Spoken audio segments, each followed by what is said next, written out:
The secret to consistency is making your behavior so simple it feels effortless.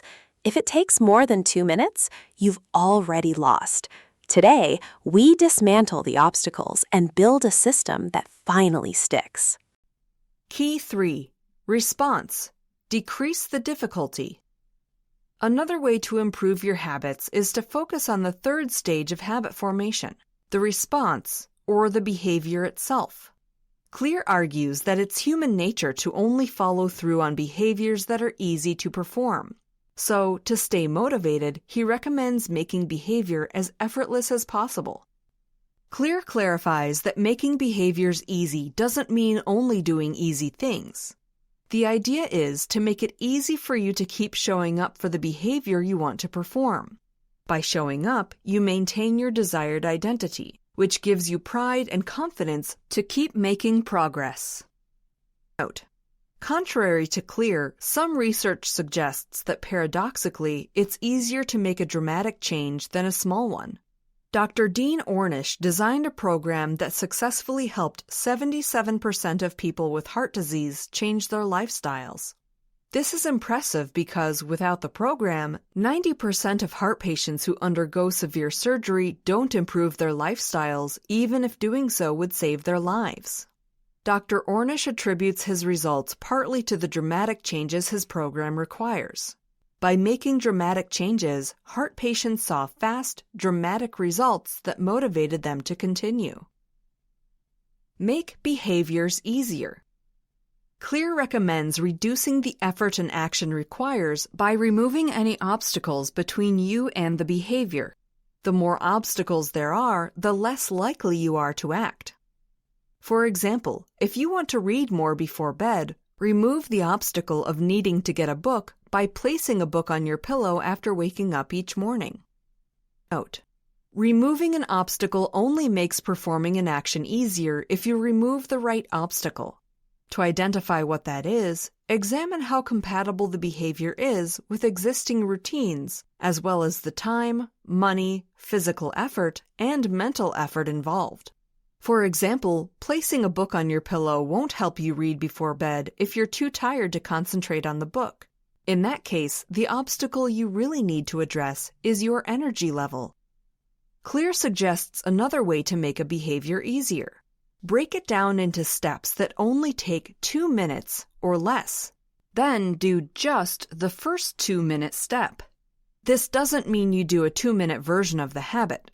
If you want to cook dinner every night, the first step is opening the refrigerator, not microwaving a frozen meal. Most of us try to make dramatic changes when building new habits, but dramatic changes are difficult to maintain over time.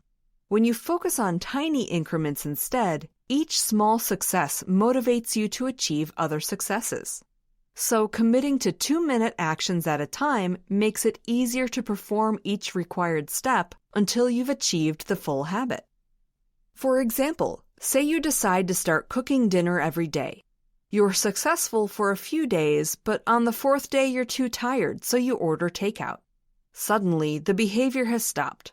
Instead, break down cook dinner every day into easy steps that only take 2 minutes to do, like open the refrigerator at dinner time. You can do that even when you're tired. Once you've mastered that habit, the next 2-minute step is to pull out one vegetable you could eat raw. The next step is to pull out a knife and cutting board. Each of these 2-minute actions connect to get you to the point of being ready to make some food. The obstacles to overcome are small compared with the overwhelming idea of cooking all the time. Note: in Tiny Habits, Fogg also recommends shrinking desired behaviors down to make them easier because small successes keep you motivated. But Fogg presents 2 strategies for doing so. His first strategy mimics Clear's. Do the first step of the desired behavior to maximize your chances of repeating it. But Fogg's second strategy is something Clear doesn't explicitly discuss.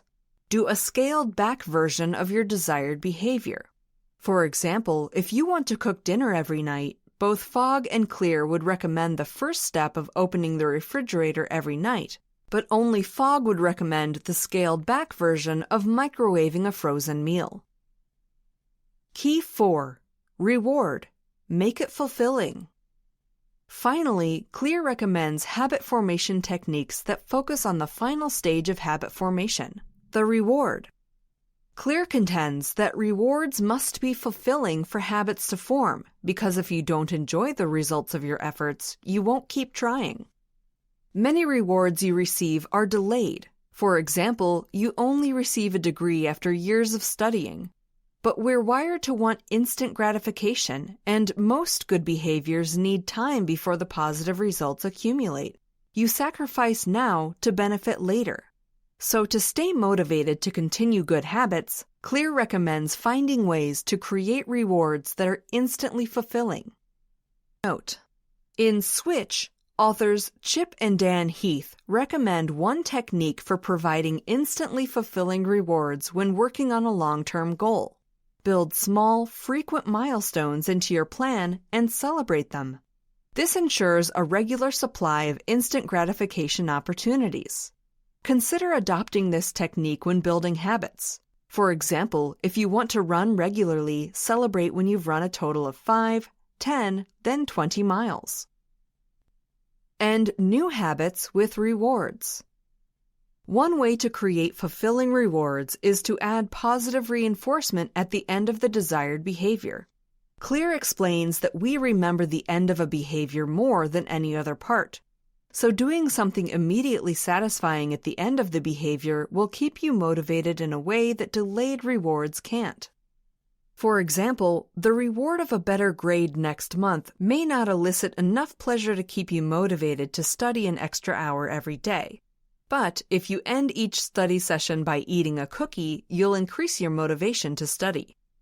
Note: having trouble thinking of appropriate reinforcement?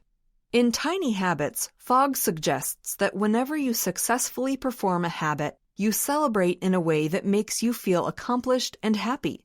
Think doing a little jig or congratulating yourself. Record your habits. Another way you can create fulfilling rewards is by consciously keeping track of your habits. Clear recommends creating a visual representation of your progress, like by marking a day on a calendar. When you can visually see your accomplishments, you'll be motivated to continue acting. The act of tracking can feel rewarding in itself.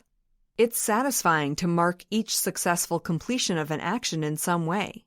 The pleasure experienced through that act becomes a cue to want to feel that satisfaction again.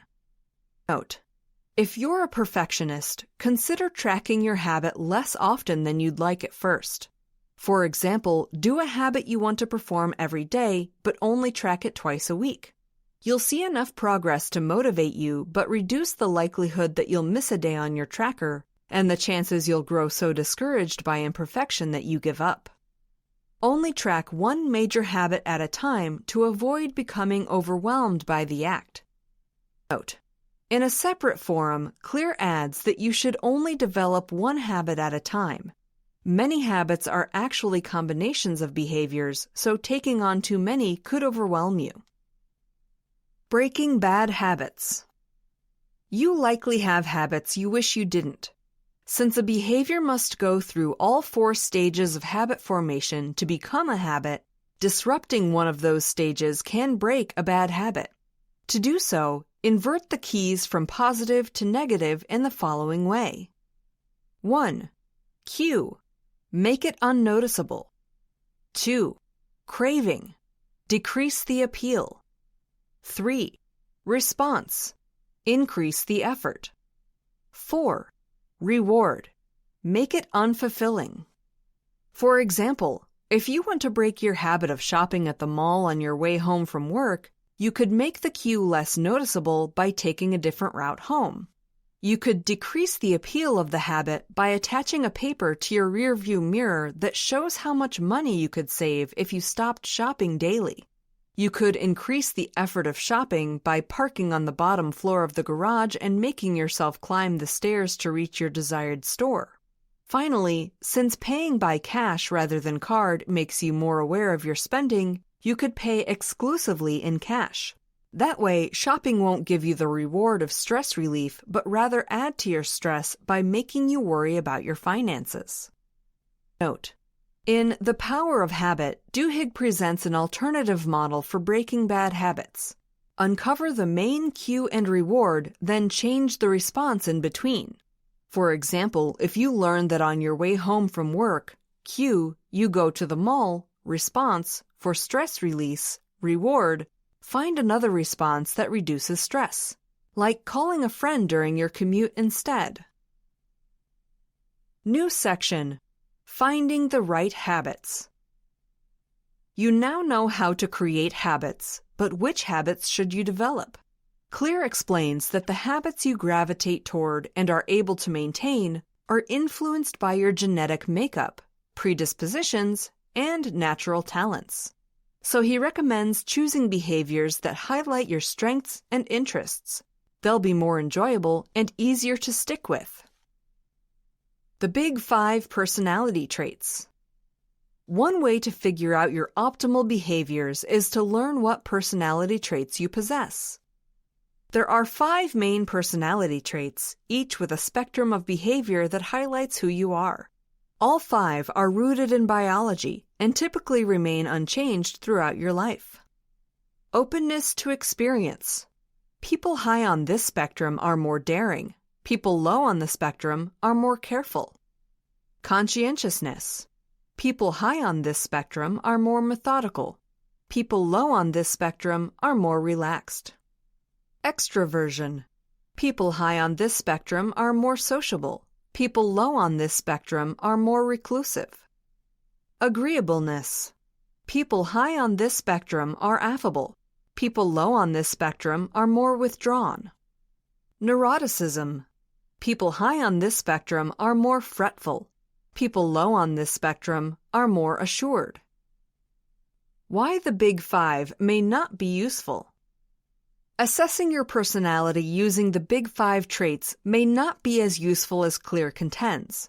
Psychologists use questionnaires to assess the Big 5 traits, but the year after Atomic Habits was published, researchers found that these questionnaires may not accurately assess the personality traits of people from non-Westernized countries. For example, researchers found that people from non-Westernized countries tended to give different answers to different interviewers instead of answering the same way each time. Moreover, these traits can fluctuate throughout your life. For example, people tend to become less open and extroverted as they become teenagers, then more conscientious and agreeable as they grow from younger to middle-aged adults. These traits also fluctuate because they're not just rooted in biology. Environmental factors affect them too. For example, trauma tends to trigger changes on the neuroticism spectrum. So while the Big 5 may be a useful framework for understanding your personality, it has limitations, which means you shouldn't choose which habits to create based on that framework alone. Clear explains that your personality doesn't dictate which behaviors you're capable of performing. However, your personality does suggest which behaviors you'll most likely be successful with. For example, an extrovert may have a harder time staying off of social media than an introvert. Clear states that there is a version of every habit that works with your personality. He recommends choosing the version that fits your natural personality, not the version that worked for others. Doing so increases the chance you'll succeed. For example, your friend may have lost weight by working out at a gym, but if you hate crowds, skip the gym and take daily walks instead. Note: in The 4 Tendencies, Gretchen Rubin also contends that you should consider your personality when choosing what habits to develop. But her argument hinges on how your personality drives you to respond to expectations. For example, if you respond well to your own expectations, you'll go to the gym simply because you've committed to doing so. But if you respond to others' expectations better than your own, build external expectations into your habit to make sure you do it, like by hiring a personal trainer who's expecting you. To master your habits, you must remove every obstacle to action and make success feel effortless through instant rewards. By using the 2-minute rule, you finally built a cycle that works for you. But how do these tiny wins turn into a massive transformation?